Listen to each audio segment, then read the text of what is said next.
Welcome back to Transfers Explained. That was when I chose that name for the podcast. I thought that's a bit arrogant. Me just thinking, yeah, we're just going to explain it all to you. But you know what? I mean, it's our best interpretation of everything.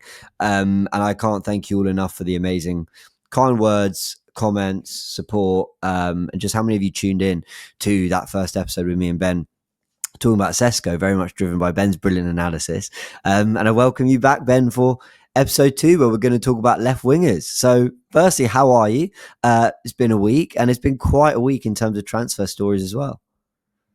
Yeah, great. Thanks. Thanks again for doing this. I really enjoyed the first one, and definitely be more interested when there's a lot of names for like one position. And left wing is the one where it seems like everyone's got their own favourite. Like there's so many different players we can go for, and I think the left wing market is a lot better than the striker market. So, yeah, and also over the past week, there's been the internationals. There's been a few of them playing as well. So now people are preferring one over the other and stuff. So yeah, excited for it. It's got really interesting. I mean, you talk about the left winger market being better than the striker market. When you look at this list, and by the way, I mean, I wrote a list of I went through the Goonerverse too, and I was scanning through who had been linked to it, and I thought, okay, let's talk about them. But you mentioned others that you're right. There's been a lot of calls for from certain fans, or there might be others who become available in the window at some point because circumstances change. There's always that player in July, end of July, that gets linked that we didn't even know was available, like in June. It just always happens. So we're not going to waste anyone's time. We'll go into it. This is quite the list. Now, I know we had in the previous episode, we discussed doing it in a tier list format. We're not going to go with that, I think, because we want to. This is almost going to be quite quick fire. I mean, there are a lot of players here to go through.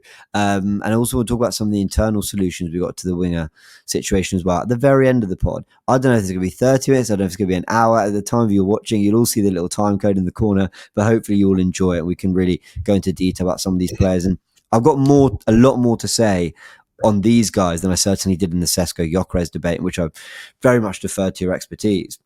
But I think we're going to waste time. We're going to start with not only the biggest player on this list, not only the best player on this list, but probably the one that's actually been the most linked, which is quite nice for a change for Arsenal. It's Rodrygo of Real Madrid. I think the question I want to ask you, okay, because, you know, it's not particularly great analysis for us to go, yeah, great player, let's sign him. My question is this guy in the right position on the left? Is he ready? Is he going to explode into like one of the best talents in world football if we get him on that? You know, that's how some people view him. Yeah, I mean, not bad signing a player from Madrid, like one of their. It's not one of the better players, but like he is definitely in that level where he would be world class if he went somewhere. He's always been better off the left, and he's had to constantly move around to facilitate other players. Because he's always been like the extra player, like the extra star, one of many stars, rather than like the star man. So you've got a situation there where Vinicius is always going to play left over him, and has been platformed a lot more, and then Mbappe coming in, that's even more so. He's going to be pushed out to the right or play through the middle, and he's still good there. He's still impactful there. But I think if you platform him differently, he could, be the main guy a lot of the times. I think part of it is his personality. That means that he's not. I think Vinicius and Mbappe are a lot more like they want to be the star man a lot of the time, and they want to be a lot more confident, a bit more cocky, and he's a bit more like introverted, it seems. So I think that kind of reflects a bit of why he's not forced to move previously. But on his ability, like he would be a serious game changer for us. I think you have a winger there who's got different types of solutions, and something that we don't have. He's very good. He's a bit more like as a dribbler, a bit more like Gabriel Jesus. But Okay, I like yeah, that. but he's got the end products that Jesus doesn't. Like he's better finishing, ball striking. I really actually like him more central, like playing off the striker. And I think if you were to get him, you could have that as an option of how you play. Like you put him down the middle alongside Havertz or Sheshko or whoever like that. But off the left, he's like so good in tight spaces at just quickly finding a little bit of space and then getting off a shot. So I think one of the only things I would say, it's not a massive thing because I think we might be going for one anyways, is if you've got him off the left, you want him coming a bit more central. So you want someone on the left back who's going to bomb on and can support him there. That's the only thing about him as a player, but it's completely worth it. And I think even if he was out on the touchline, he would still be so impactful because he's able to create shots out of nothing. Yeah, dynamics will always be important to Mikel Arteta. There's no question. We know he likes to build up with either, the two centre-backs or maybe he tucks in the right back. We know that the full-back more often than not inverts or certainly is doing something in more attacking spaces. I would love to see Lewis Skelly starting games in midfield whereby he sits in a double pivot with a Zubimendi or a Partey or a Rice, and Calafiori as the left back is bombing forward and being that because someone I can't remember, it was in the comments of the video, someone laughed at me for saying that I thought Calafiori was closer to a Kieran Tierney than he was to almost a Zinchenko, like in the way he gallops forward, which really surprised me. I didn't think he'd have that in him. So could you have a Calafiori going down the left so that a Rodrygo could come on the inside, and you've still got Lewis Skelly in that inverted area that he would be in from left back. You've got something of an overlap on the outside. You've got Rodrygo tucking in. I'd love that kind of thing. I actually think there's quite a few wingers on this list that would benefit from that kind of, you use the word platforming. I think so. I think we could do more with that position. I think we could do that more with Saka, but Ben White does overlap, to be fair. Now, on the player and his talent, I don't want people to underestimate how different it can feel playing on the right to the left. Like it can be such your angles are completely different. Your first touch is taking you off the pitch. Like that's a big thing. You're on the touch, you're waiting for it. And if you're right-footed, when that ball is coming to you, that first touch, immediately you can't go behind you. So you have to turn back the way you're facing. There's something about when you're right foot on the left or left foot on the right, and the ball comes to you, and you take that first touch on your stronger foot, it's setting you. You can drag it down the line, but it's almost setting you up for the kind of bigger pitch. I don't really know how to explain it. I've never played football to super high level, but it's those little things I remember always kind of feeling, going, I'm just so much more comfortable there than I am here. I obviously never went particularly far, but there we go. So the idea that he can make a massive jump coming to the left doesn't surprise me hugely. I also want to pick you up on what you said about he dribbles more like a Jesus. Jesus was, for me, the definition of flair. It was, he was dancing on the pitch. Like, it was like genuinely you pay your money to watch players like Jesus. Martinelli, I think, can carry, but it's not dribble. It's dribbling, but it's not, it feels more like carrying, if that makes any sense at all. It feels a bit more head down. It feels a bit more, there's space. I'm going to drag the ball into that and use my raw pace to get around you. And I like the idea of adding someone who's more the Jesus type. Yeah, no, definitely. And I think people always joke about the Martinelli with his head down thing, but it's so important at the same time. Like, you can only play what you can see. And if he's looking down, you can't see the pass quick enough a lot of the time. And you can't see even the shot, you know roughly where the goal is. But I don't know. I think you've got someone there with Rodrygo where he's got a kind of a bit of the best of all the players that we've got kind of molded together. I think Trossard's ball striking, he's got that. Jesus' dribbling, he's got that. And he's kind of like, he's definitely more like instinctive as a shooter. But the whole thing we were saying about him play on the right, if you think of like old school 4-4-2 days, everyone right footed would be on the right side, left foot on the left side. But they're like right midfielders, if you like. He's like a right winger forward. He's very attacking. He's not someone who's going to go down the byline and whip in a cross. Sure. So even on the right, he can still be useful there, but he always wants to be inside. But the thing that's quite good is he still comes in on his left. He uses his left a lot. He's not like completely one-footed. But if you put someone like that on the opposite side, where he's so good at really quickly just creating a little bit of space and then just whipping a shot. You can see him doing that really well. Mm. And the other side to it as well, just wanted to touch on the thing you mentioned about Calafiori. I think if you put in a lot of intelligent players who can move around, that would be frightening to defend against, because Calafiori can go wide, he can come inside.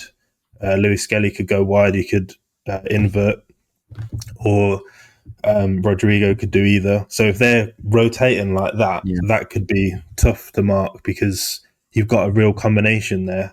Yeah. Kind of like what we had, if you think before, what we had with like Zinchenko, Xhaka, Martinelli, and Jesus, like that four there were really good Yeah. together. Yeah. But yes, I mean, it's one of those you talk about and you think, oh yeah, this would be really good, but let's wait and see, really.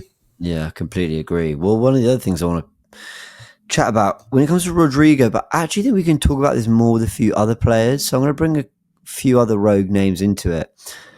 Mohamed Kudus, Brian Mbemo, Mateus Cunha. Now, obviously, Cunha's at Man United, and Mbemo is looking like he's going to go there. I think he probably will. Kudus is there too. The reason I grouped these three together is I see them. There's a few similarities for me. Three players that I think are making a big jump from kind of where they're playing at West Ham, Brentford, and Wolves in the Premier League. Yeah, tremendous clubs who have been for the last few years very competitive and are great players, but they're now ready to make a step into maybe European football and clubs with a richer history or whatever. Like I said, two of them are going to Man United, but the other similarity I see with them is they're players that can kind of play almost. You can play them as the false nine, you could play them off the wing. They're kind of all considered better on the inside, though. I wouldn't say any of them are touchline wingers. So I look at all those three, and also the trajectory and all those things. A lot of similarities for me. How do you feel about buying from within the Premier League? What do you think of someone like Kudus, who's been linked very recently? Ex-West Ham employee on Twitter said that we're interested. Yeah, what do you think of those kind of players? And coupling up with the Rodrygo thing, do you like the idea of a winger who could play almost as the 9 or as the false 9 too? Because you've still got Trossard, you've still got Martinelli, you've still got that ability to play with a different profile up there. So yeah, sorry, a lot of stuff I've thrown at you there. Yeah, but just wondering what you think of all of that. yeah. I mean, the one thing I would say is it's not that me saying that I wouldn't be happy with if we signed Rodrygo and Šeško. Like them two would be like a serious difference.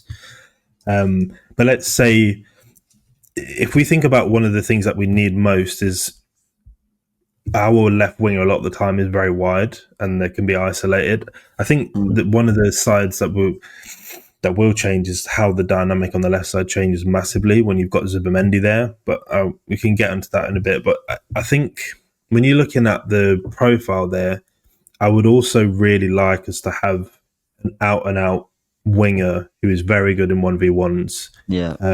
They don't, if it's a third player, they don't even necessarily have to be like, like a big name or anything. They don't have to be that expensive. It's just having the right profile that we don't have. Sure. And a lot of the names that we're going to discuss, those are that. These three, Kudus kind of is, out of all of them, I'd say. And I rate him so highly. I think he's just he's just one of those players that for me, that are like, you put him anywhere, he'll make a difference. And he's got that thing to create moments out of nothing. I was absolutely gutted when we didn't get him that summer when he went to West Ham, because I was like, for me, that was the last piece we needed that window. And obviously Timber getting injured, that as well, because I was like, when I heard we're going for Timber, I was really excited because I'd watched loads of Ajax, and I thought he was perfect, but I was like, well, he's going to Man United, it seems, and then Kudus as well. But I think when you look at the three of them, he's the one I would separate slightly, because I think he can play midfield well, he can play on the right, he could be a second striker. He's even played as a striker before. I remember. A couple of times. I remember he played against, I think it was Rangers. He played striker and he looked really good there when he was at Ajax. But I think for me, I do really like that as an option, though, having a player who can also play central, because I think at times I've liked when we played more of a 4-4-2 or a 4-2-4. Yeah, And we're good at those, like, we've got a few players in the team who are good at those, like, big man, little man type combination up top. yeah, I think yeah, Trossard can do it. I think Martinelli could, but we've not really seen it much. I think that's probably where his best position would be, actually. yeah. Um, but yeah, I definitely think it's a useful thing to be able to adapt like that. Kudus on the left. If that were the winger signing, I mean, it's funny because Arsenal fans would be in uproar if 80 million went on Kudus when it could have gone on Rodrygo. Not that people don't rate Kudus, but it's always that case of like when that player is there, almost everything else feels disappointing, and it's like, but you know, it's still. I think Kudus is, and I've said this for a while now, and it might sound so dramatic. I think he could do what Sadio Mane did. I think he could make that move, and suddenly you're like, what? Like I wasn't watching a world class player before, and now it feels undeniable. I think Kudus could have that kind of jump. I know that feels big, but I rate him so No, highly. I agree. Yeah, no, I You agree. agree? I Good. always said he's got world class ability. He's just not in the right place to show it consistent Okay, enough. Um, I'm I glad you think agree. when you look at how he was even at Ajax, he's just like obvious the ability there. I was always laughing like Ten Hag brought every player from Ajax, but didn't look at Timber and Kudus. To me, that was just like Yeah. ridiculous. Like those two were so good. Because it's the mixture of like how he rides contact and the physicality and the long carries he can go on. Like, some of the goals he's got. I can't remember which game it was. You might have seen it. I saw a clip of it again recently Conference where League, he wasn't it? just what? Sorry, Conference League. No, Europa May, League maybe. Where he just danced. maybe yeah. He got the ball like deep and carried it far, and then finished it in the bottom corner. And, like the only thing about him is I feel like his profile and Nwaneri's profile. There's quite a few overlaps there now. Okay. Um, Not entirely, but I still think with Kudus, he's so versatile and he's used to playing on the left. And I even think he'd be a solution as like a left centre midfielder in some games as well. Could play on the right centre midfield as a pure number 10, either wing, second striker. And like if you can find, I spoke before about Kudus and Simmons for me both being like a forward version of Timber where they can just play Yeah. everywhere and be like a solution anywhere. Yeah. And I think we need like at least one of those. The only thing I would say is if you went for him, one, I don't think it would be as much as it used to be. I think the fee Okay. that they're talking about is what, like about 50, 60 mil, something like that. I I think would that do was it. a rumor. I would Like do it. I would do that the only thing I would say is as an additional player. So if you're getting a third attacker, 'cause I still think he's not like the pure left winger that we need. Okay. Although Interesting. So although he could is that do because he's it, left-footed mainly? possibly, yeah, yeah, mainly. I think, yeah, I just think because there's some really good options out there. Yeah. Um, so like if there was a world where you could go for someone like Kudus alongside a cheaper deal alongside Rodrygo or Williams or something like that, that would be like perfect. But again, I don't know how much we've got to spend on a third attacker. I know it looks like we are looking for a third, but Mm. it might end up being like a cheaper one.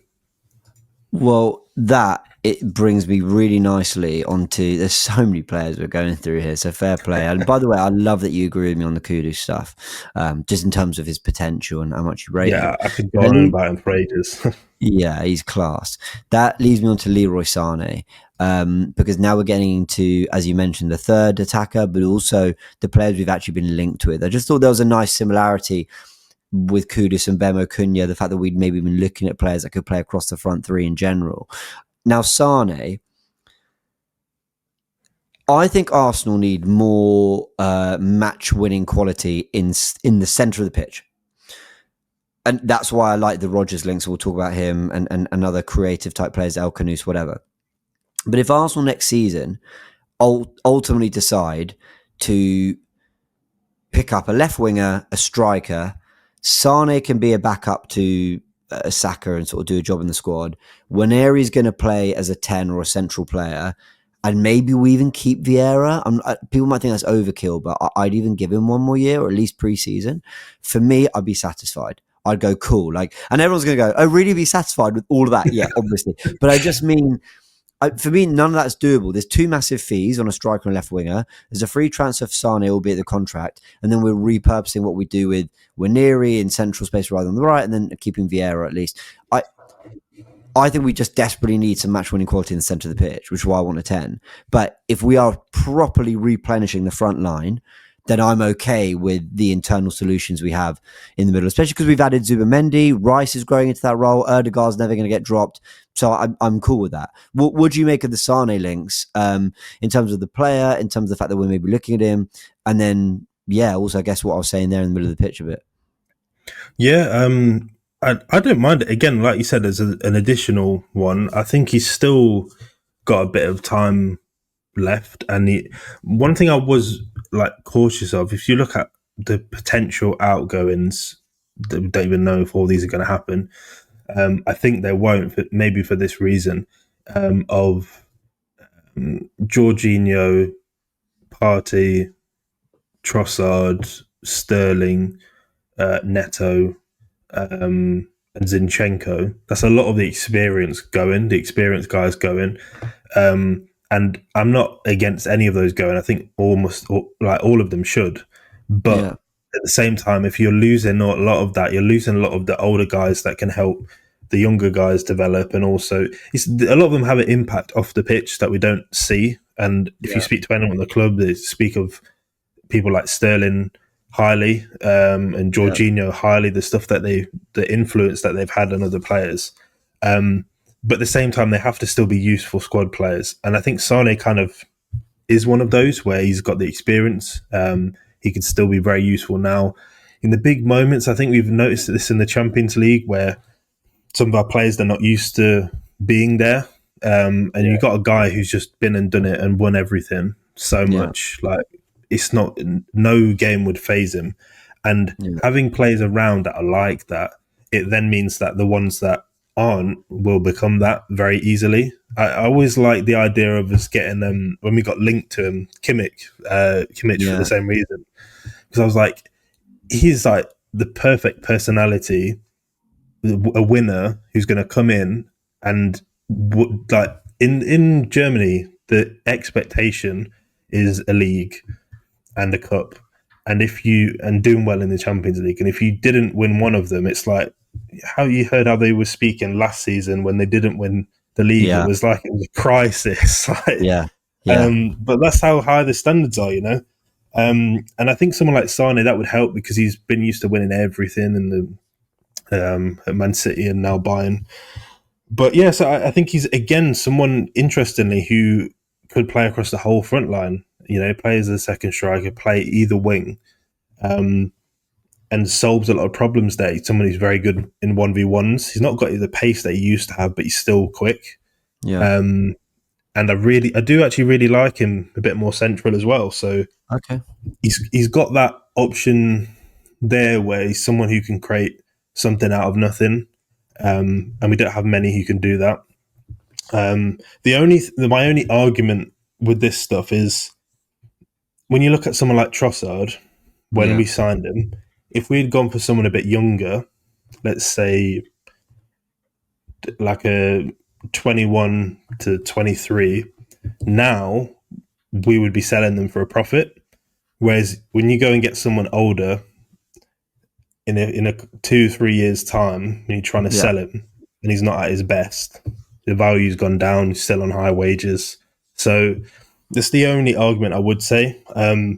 It's what a lot of the time when I mention like the third choice attacker, if you go for a younger, like more project type, you've got to also think that we do need to make money as well. And I'm not thinking, we don't need to win now. But if you bring someone who's useful now and then you could flip them for like big profit down the line, that might also mean that when there's another world-class winger out there, you can go buy them. Yeah, got to think about all the different levels of business that, you know, and everyone always talks about Arsenal saying, look, just focus on winning, and that's absolutely right. But there is a business being run here, and the two of them aren't separate. Winning and performing well on the pitch isn't completely separate to the business you're doing off it. So I hear you on all that. With Sane, I think how I feel about it is simply this: if we get two real difference makers, like if we got a Wirtz and Isak. I know that sounds absurd. But then I'd be like, yeah, chuck in Sane. Why not? And actually, to a degree, I would actually even put a Rodgers in there and a Leao, or a Rodgers and a Rodrygo and a whatever. Then I'd go, cool, Sane then. But I think if we get Sesko, who we spoke about in the last pod, we rate him. And we're excited about his potential. But if we get Sesko, we're not even sure he's going to start a lot next season, because he's going to be competing with Havertz, and Kyle will probably be the starter. And then you add Sane to that, and that's kind of all you've done to address our attack, our issues in attack. I just think we haven't done anywhere near enough there. So that's where I am. It just depends what Sane's role in the squad is, and whether we see him as a big signing. And by the way, loads of reports coming out yesterday, weren't there, saying that we've offered him a deal, and that I think is it Galatasaray who are looking at him? Fenerbahce. I think because the source was about them, because it was saying about Galatasaray and Fenerbahce. I think the source said, and we're also interested in him, but we were going to offer him a deal as well. Sami Yen Haber, with 500,000 followers, says Arsenal will make a formal offer for Leroy Sane tomorrow. Yeah, let's see. Okay, I think we all agree on the Sane thing. Not the player he was, useful squad player, and if it's a case of being kind of like the last piece, then fine. But Arsenal have a lot more to do than just last pieces. Okay, other players that are really, really, really liked amongst Arsenal fans. I'm just gonna. We'll go through them individually, but just the names are Nico Williams, Rafa Leao, Bradley Barcola, Morgan Rogers, Antoine Semenyo. I kind of want to talk about all them in good detail because they a couple have been linked. Rogers out of nowhere this week. I wonder how much Villa's situation with PSR is actually making that a market opportunity that Arsenal might just consider. But more on him in a bit. Let's talk Nico Williams. Whenever I watch him, I like him. His numbers aren't amazing, but whatever. There's more to players than that. I also think he's seen as a slightly different winger than he is. I think he's seen as like, I think kind of the lazy eye will be like, yeah, he's just another touchline winger, and I think he's kind of a bit more than that. I don't think he's some like blisteringly fast, devastating winger. But you're more an expert than I am. What'd you make of him? What do you think of the Williams links? Is he high up on your list?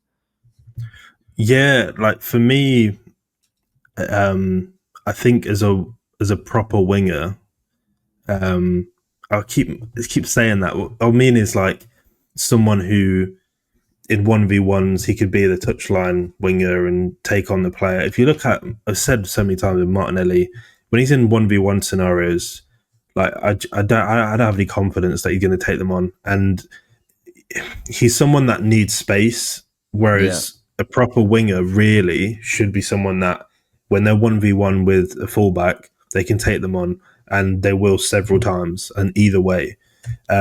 Whereas Martinelli, he can do that a bit, but he just looks lost for ideas at times, and he needs that space to run into. So it's a different type of profile. And then when you're giving him the ball to feet, when he wants it in behind the defence, it clearly doesn't suit him. So what we need there is someone that you can play the ball to feet and they can run at the fullback and create problems and with a burst of pace can get past them. Sure. And because we've had times where we come up against some like a solid fullback and we can't get past them that often. And Martinelli will keep going. That's what I love about him. He's so relentless. He'll just keep going and keep trying, and he'll eventually and he is still a problem. But at the same time, you want someone that like a fullback will see and be like scared about that. Oh, it's going to be a long day today. Do you know what I mean? Yeah. And Williams has got that. He's got that excitement there. He's got that burst of pace. He's very quick. He's. I would argue. I don't know about top speed, but I feel like he might be quicker than Martinelli. Oh, Um, really? maybe, yeah. Wow. I think he's about I've got him about the completely same. wrong then. He didn't No, strike me as devastatingly fast. yeah, it's just because normally I think most of the time he's running in shorter distances. You think of like with Spain, it's Okay. more. Yeah, I think he's up there with him. I think Oh, some of the fair. other guys like Leao, I think is at top speed is probably quicker. But it's hard to tell unless you see them around the same sort of time, or there's small differences with a lot of these, but they're all quick, which is a Well, big sorry to thing that cut we you there need. because Yeah, Leao was the guy I had in mind. When I was talking devastating, proper wing play, like I had Leao in mind as someone who's like just will eat up grass, like will just be absolutely devastatingly quick, devastating in transition. And Williams struck me as more give me the ball to feet and with some intelligence, with some trickery. He'll make. He didn't strike me as kick and run, and I'm not saying Lao's that. I mean, but do you get what I mean? He struck me as a bit yeah, more yeah. like a little bit more creative and like inventive. Again, maybe I've got him completely wrong, but yeah, Yeah, no, I think all of both of them have that. But he's very direct. When he gets the ball, he is going forwards. He's not going to put it back too yeah, often. He's going to drive towards a goal or towards the byline. Um, and he's got very quick acceleration in the short distances. But I think if you give him space to run into, he's very quick as well. But I think the other side to it is that he will run with his head up as well, so you'll see those options there. yeah, But one thing I would say with people with both both Williams and Zubimendi, right, is go watch them for Spain, yeah, and then when you watch them for their club, consider how they look for Spain, because very different system that they play for their club, yeah, and you don't really when you talk about platforming. This is a perfect example of where you see it. Where for their club, Williams plays as it's more of a left midfielder. He's a bit deeper, wider. Whereas as a left winger, you're high and wide, or and you've got more access to the central areas as well. So yeah. he gets put in that 1v1 situation a lot more. Mm-hmm. And then Zubimendi, the other side, again, if you watch him for Spain, and recently the last couple of games he's played, He he's looked looked class so against good. And like, Portugal. yeah, exactly. And you can see when you're watching that, you're like, well, it's obvious. This is why we're getting him. And then when you see him for Sociedad, I think some people when they watch one game, they're just like, oh, this guy is getting battered every week. You know, they're not all that. Yeah, But the thing that he's got is a few moments as well. There was one moment in the game yesterday where Zubimendi quickly releases the ball out wide to Williams, and then Williams is in 1v1 with the fullbacks. If you release it quicker, you get the 1v1. If you take too long, they can recover. There's two defenders there. It's harder for him to get through. yeah. Then he gets the ball, cuts inside on his right and whips a shot, and he just over the bar or just wide of the post, right near Was the that when top corner. Cucurella made the underlap? I think so, I yeah. think Cucurella made a And then dart open that space and Williams attacked it. Yeah. yeah, and then he cut inside, whipped a shot, and it that there. I watched that combination. I was like, that's exactly what we need. Mm. And having Zubimendi will solve the left side a lot. I don't know if we're going to go to a double pivot. For me, that would be perfect. Double pivot, and then maybe Rice is on the right side, Zubimendi on the left. But it might end Okay. up just being one plays. Like Zubimendi's the six and Rice is the left centre midfielder. It might be that. Yeah. But either way, he's the type that he could unlock that left winger. And I kind of like the idea of just getting a double swoop where they already know how to play together and it works. So, Sure. but yeah. Okay. Well, Actually, I had a question, but I'll ask it. I'll ask it at the end.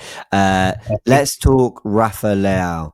This is someone who's high on your list. We kind of mentioned him on the last pod. But yeah, you're a big fan.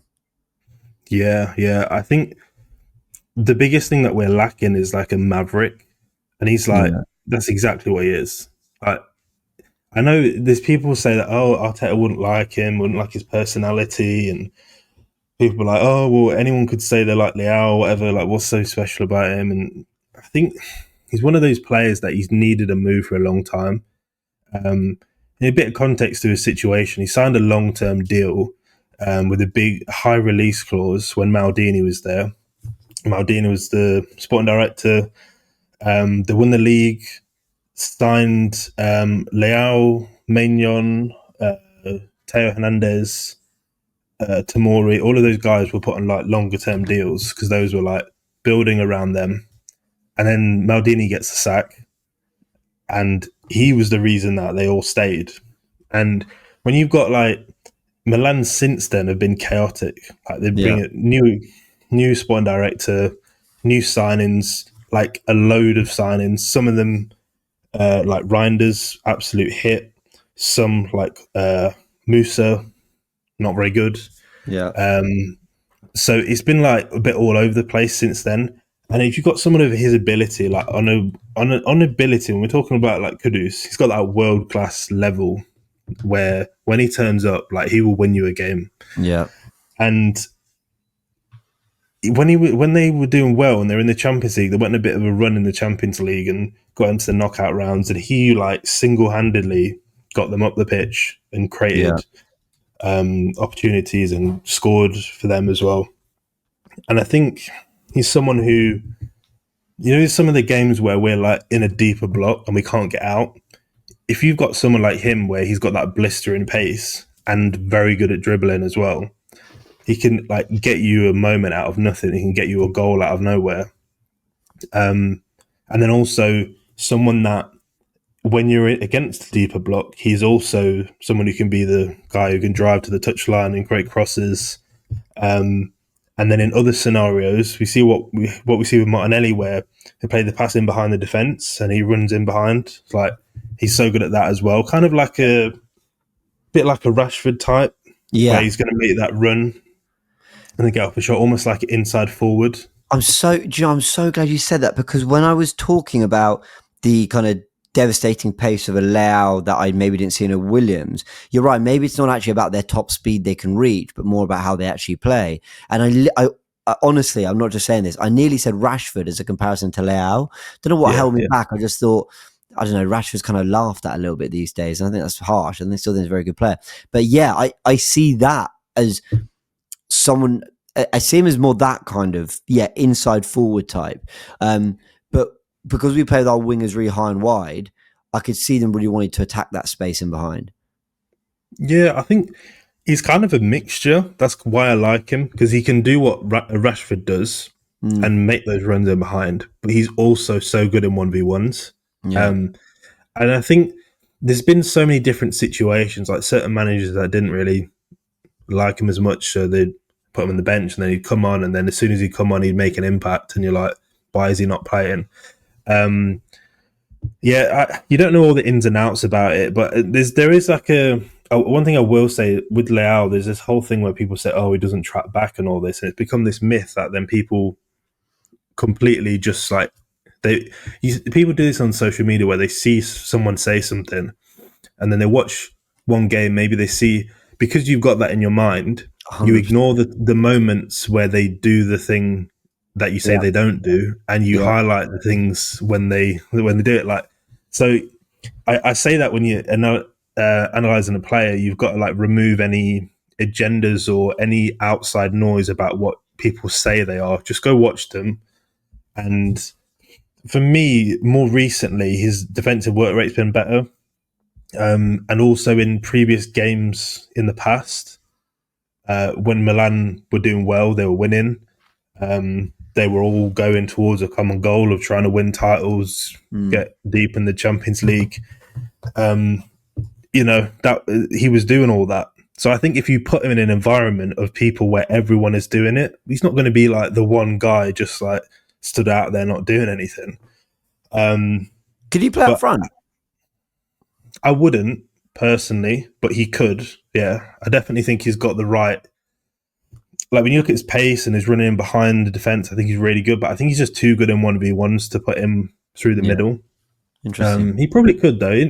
Well, I mean, he was a striker. Like when he was Well, at yeah. Sporting, he was a striker. And they even at Lille, I think he played through the middle a little bit, but they moved more so to a left winger. But yeah, I mean, in an ideal world, a couple of years ago, he would have gone and got Leao and Nuno Mendes from Sporting, but never mind. Hopefully, Tognozzi can come in and start changing that for us. For anyone who doesn't know, we talked about him a little bit on the Goonerverse too, but basically coming in to be a part of Berta's team. And maybe a full pod is needed on that actually once that's all announced. Okay, let's fly through some of these other players because I've kind of been loosely linked and the odd mention here or there. Bradley Barcola, do we think he could even be available this summer? I've said to a lot of people, I don't think he will. Not trying to,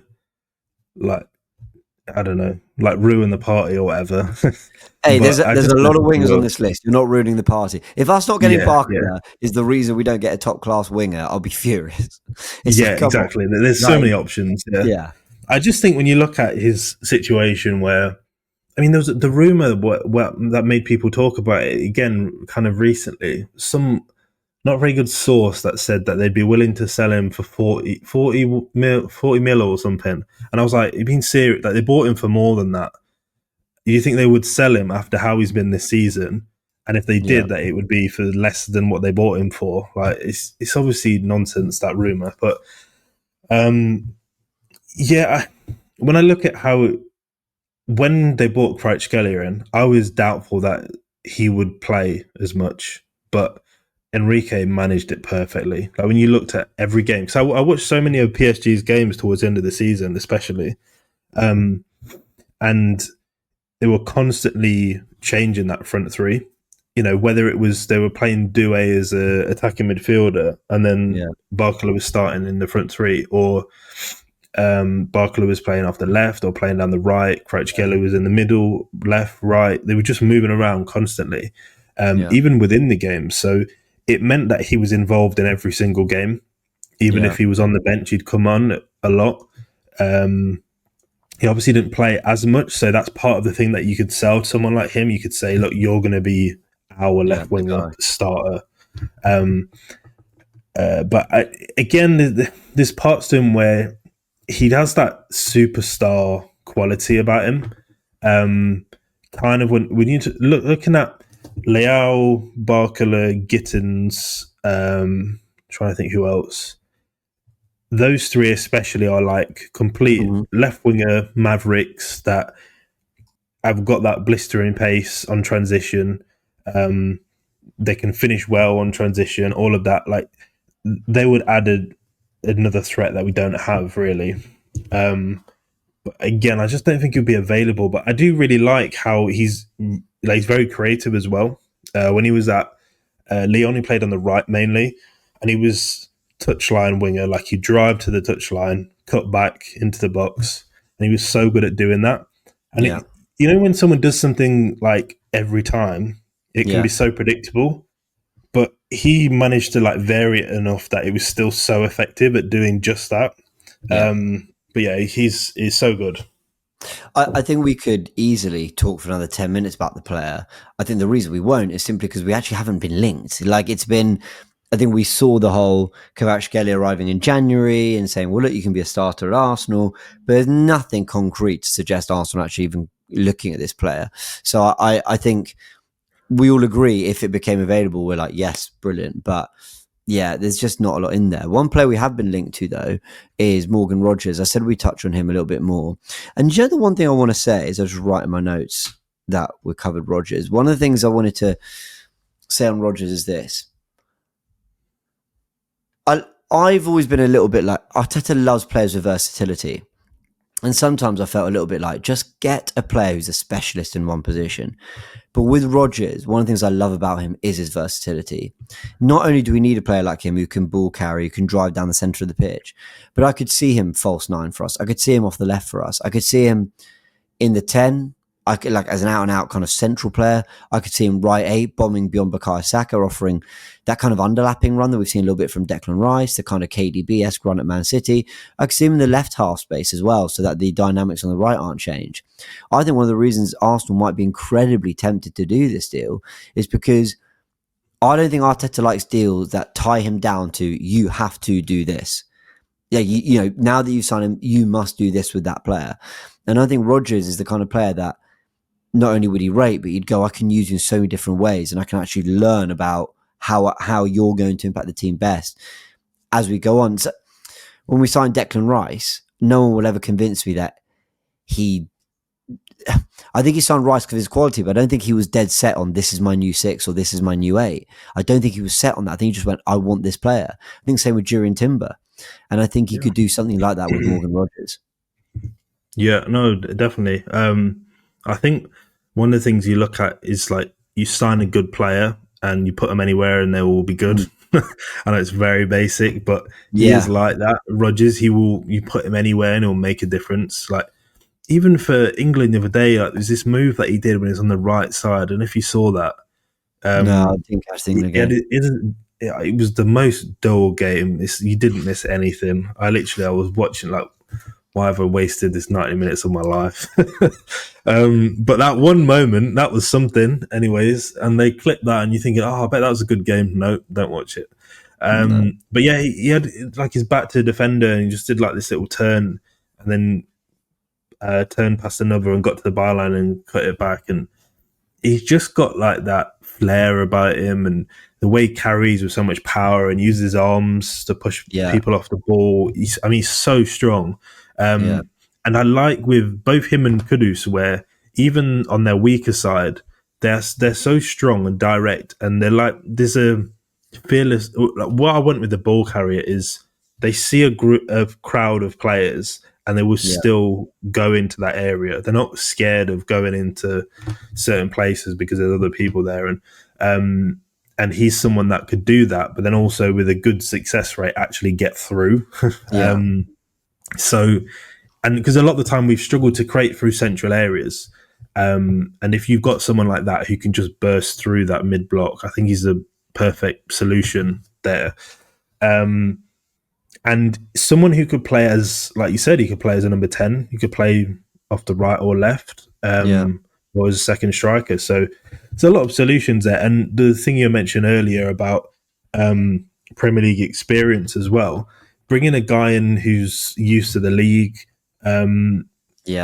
is very low risk there. It might cost more. That's the only issue now. A lot of the Premier League proven players end up costing a lot, but he's Villa's 22, financial situation is what? Sorry, 22. He's 22. Yeah, he's younger than Saka. Yeah, you got a lot of years there. He's it's interesting because he's already become like one of the well-known names in the league, but he's he signed last not this year, the January before. So he's not even had 2 full seasons. But yeah, he was actually a winger at youth level, and before he joined Villa, I think Middlesbrough. So he's definitely someone that could even play as like a left winger, and do really well there. But yeah, I would really like it. I think he'll end up going to Chelsea personally. Oh, really?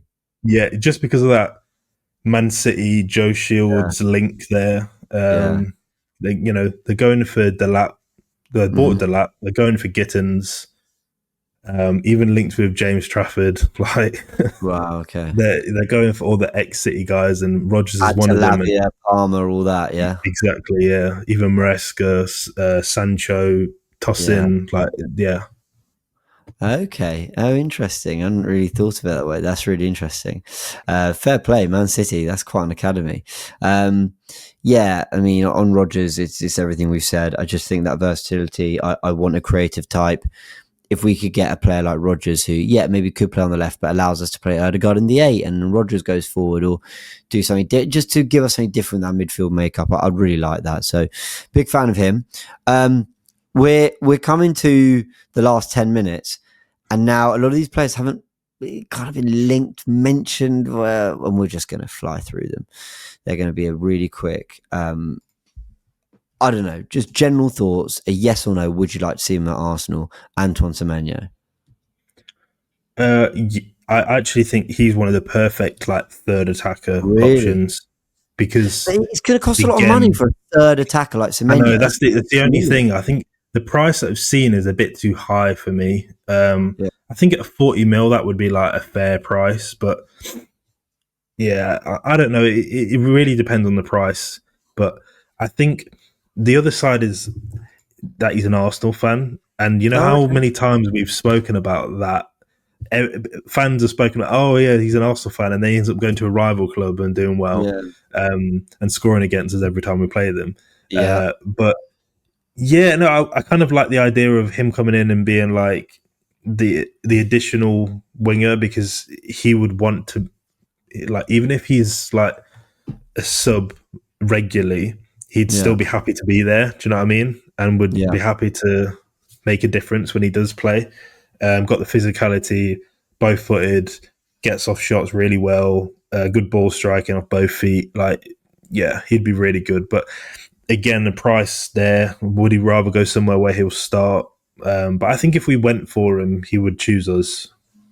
Interesting. I think on the whole third attacker thing, I think that only works if it literally is a Sane or like a loan. I think Arsenal would almost like to add a third, but it has to be that type of player. I think David Ornstein or someone, I can't remember, I don't want to misquote them, but someone said that they were looking at Sane as, kind of back up to Saka. No one said, Sane is kind of seen as the starting left winger. Or the kind of big winger signing, which is really interesting. And on David Ornstein, he keeps mentioning Anthony Gordon. And people are starting to go, what do you know? There was interest before. Is this a play you think we could go for? And would you like us to?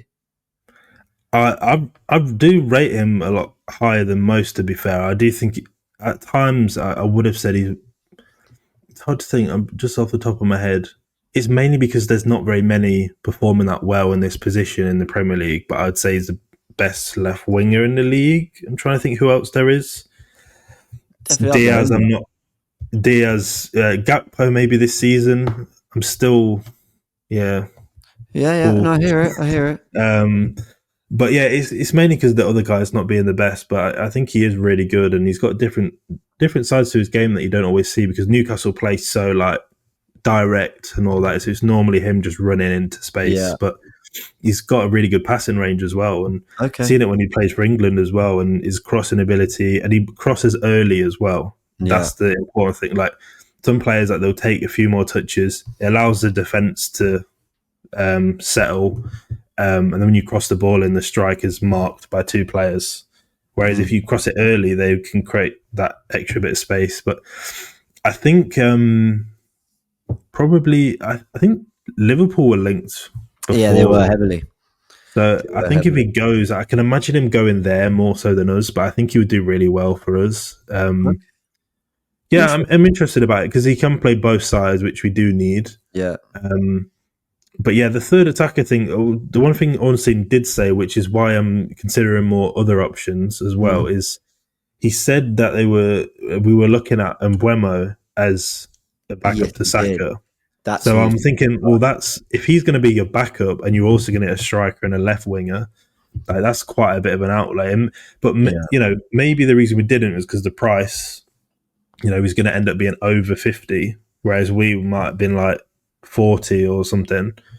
But who knows? I mean, it might end up just being Berta and whoever that they go sign like a value option. They use their talent ID there. They go get someone who's like 20 mil who could do a job. But yeah, let's see. I'm intrigued. But yeah, Gordon's good. I went into the window saying I wanted 2 forwards, skeptical about whether Arsenal would get 1, and now we're talking about 3 because that's actually how a lot of the Yeah. reporting's been. So, yeah, still very much putting the pieces together in terms of what Arsenal actually trying to do this window. Kingsley Coman we got like linked to, and there's just no point talking about it, right? Nah. No, Yeah, fine, nah. perfect, totally agree. Jamie Gittins is going to Chelsea, it looks like, but otherwise a player you really like. Yeah, I do really like him. I think would have taken a punt on him. The price is way lower than it's been reported like all year, and I'm just looking at that like 30 mil. Really, we're not there, but is what it is. I think if we were, I don't know. I feel like we haven't really been like heavily linked by Yeah, anyone. We've been linked. We all get linked with people, but like, I mean, like a Ornstein or um, Fabrizio Romano, we've not really been linked. So yeah, maybe we just weren't heavily interested in him. I don't know, but yeah, I think he'll do well. yeah, okay. El Kudus, who we established as more of a 10 really than a winger, but Leicester have been relegated. You quite like the player. Yeah, been kind of like that. Again, we talk about profiles in the squad. You want someone who can unlock a low block, who's got that final ball. Vieira is that type of profile. Yeah, And I think when we sent him out on loan, we should have brought someone else in who could also do it. And we didn't really. And I think sometimes when, especially when like Odegaard was injured as well, we lacked another option who could do that. yeah, And I think he's someone that he's dynamic, carries the ball well, gets out of tight spaces nicely, set piece specialist, takes free kicks, ball strike. He's just that technical number 10. He's got a bit of a winger's build, so he could maybe play off the left in certain games if you yeah, wanted like when Trossard plays on the left, he's like more of a creative winger. yeah, He could do that as well. It's an opportunity there, and I think someone will go for him for yeah. probably not very much, and he'll do well wherever he goes. But yeah, I don't know if we would go for him because there were links, but it's kind of died down a bit. I don't know if that's because we're Yeah. prioritizing the main guys right now. No, I agree. It's died down massively. There was that kind of big flurry of posts on X one day, and I thought, okay, wow, this sounds like it's got quite a lot to it. But no, never really happened. I have to ask you about Garnacho. So we talked about it. I think, yeah. Anyway, we were sort of chatting about it. Gaston Adul, with 1 million followers, has said that the 2 Premier League clubs showing interest in Garnacho are Chelsea first and then Arsenal. My issue with why I wouldn't want him is actually I think there's a petulance issue on his side. I don't really like. I think I don't like the way he kind of publicly came out and questioned essentially why he didn't start the Europa League final. Whether he's right and he should have started is another question. There's a way you kind of carry yourself. Man United fans are done with him, and I'm really I don't want to. This is to the Kepa stuff. I mean, Kepa, to be fair, 5 million backup. I actually rate the signing. It's grown on me a lot more in the last few days. But I just don't like the idea of constantly picking up players that our rivals don't want for whatever reason. And even then, I don't even rate him that massively. Like there were others, yeah. People are going to laugh at me. When we signed Willian on a free transfer, Willian was in great form for Chelsea under Frank Lampard before we signed him. Like it wasn't, it wasn't like Sterling where he'd been cast, he'd been moved away from the squad and we went and picked him up. But Garnacho feels like just another favour we'd be doing to a club. I think he'll go to Chelsea. I mean, they've been linked with him before. I think he'll go there. I wouldn't do that deal. Yeah, me neither. There's too many reasons not to do it for me. Yeah, I agree. And it's just, I don't know. Is he much of a difference to what we've already got? I don't think so. Does he solve a lot of what we need? Nah. There's still a player in there, and I think Yeah. I always say He's we a like good Man player, United. man. Yeah, I always say with Man United, like you can't judge players that they're because it's such a mess. And there's people that they do well somewhere. Man United sign them, they flop there, Yeah. then they go somewhere else and do well. It happens so often with them. The environment's just not the best, and I think he could go to like I think he was linked with Atletico Madrid because that's where they Okay. bought him from. It makes me laugh when people are like, "Oh, he's a Carrington product," and like, no, you bought him for 1 million from Atletico Madrid, and then he was in Carrington for a little bit, and then there's a bit of this with academies at the moment. Like people say about City's academy, all of the names we mentioned, apart from Palmer, were bought from somewhere else. Like that's how they operate. That's But yeah, interesting. anyways, huh? That's very interesting. Yeah, I mean, even Delap. People were saying about Delap, like, oh, City Academy. They bought him from Derby. Derby won the league, and he was Delap. Delap was the striker, and then they bought him, and then Man City then won the league at youth level. Wow. And then everyone's like, oh, it's Man City's. Well, no, he literally was at Derby for since he was young. There's loads like it. Sancho was from Watford, I think. Gittins was at Reading, before that Chelsea for a little bit. Trying to think who else, other guys we mentioned. But yeah, there's loads. There's loads like that. Interesting. But that's what we're trying to do a bit more of at the Yeah. moment. It's Rightly it's kind so. of sad. I don't really like it personally. Like clubs doing it completely, because you think of there's a guy who's going to Real Madrid at the moment, going off on one a little bit, but he's going to Real Massive Madrid from one. Ajax. Yeah, No, who no, is it? there's one Oh. from Ajax called Abdallah Oh, I Awazane. did see your thread. Yeah, yeah. Yeah, he's a Moroccan midfielder, and he's been at Ajax since he was like 7, and then now he's going to go to Madrid, and then they won't get much for him because he's a youth player. But if he goes on to be some world class player, which he Yeah. could, they could have got a lot of money for him. Do you know what I mean? But anyways, Yeah. yeah, not a fan Okay. of Ghana actually. No, basically all that to say is no, and I completely agree. I'm not a huge fan of that whatsoever. I don't want to see Arsenal do that deal. But let's see. 2 players you said that we should keep an eye on, and we won't go into detail. But you said Fofana at Lyon and Paixão has got good numbers. I think you said 16 goals and 14 assists for Feyenoord. I think you said.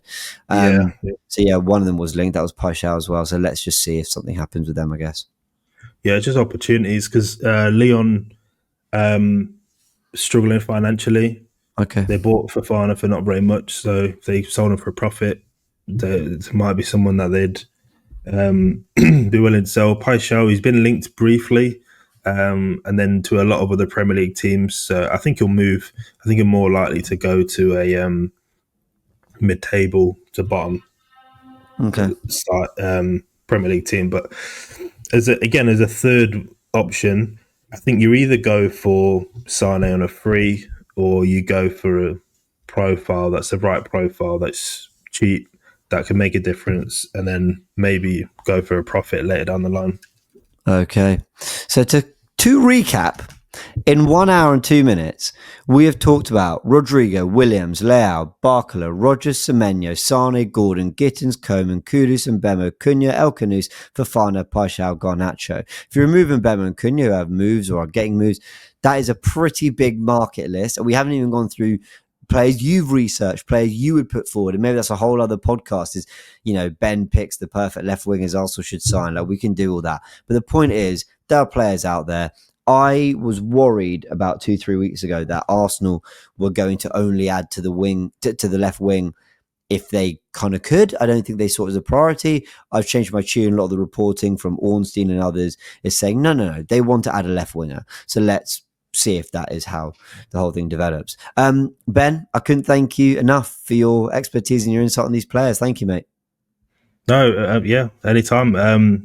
And I think it's interesting with there's so many options out there. Definitely the first few that we mentioned, I'd be excited at most of those coming in. So yeah, let's see who we actually go for. Let's see. It could be really, really interesting. Let us know your thoughts in the comment section below. Who do you guys really want? Go check us out on Spotify as well. We should be on all podcast platforms, certainly Apple, but we're going to look into that. I'm going to sort of spend today making sure that's all uploading properly and all working. But thank you guys for tuning in. Thanks for all the kind words, like I said, about episode 1. And let us know the winger you want. Ben, big thanks again. Catch you in a bit.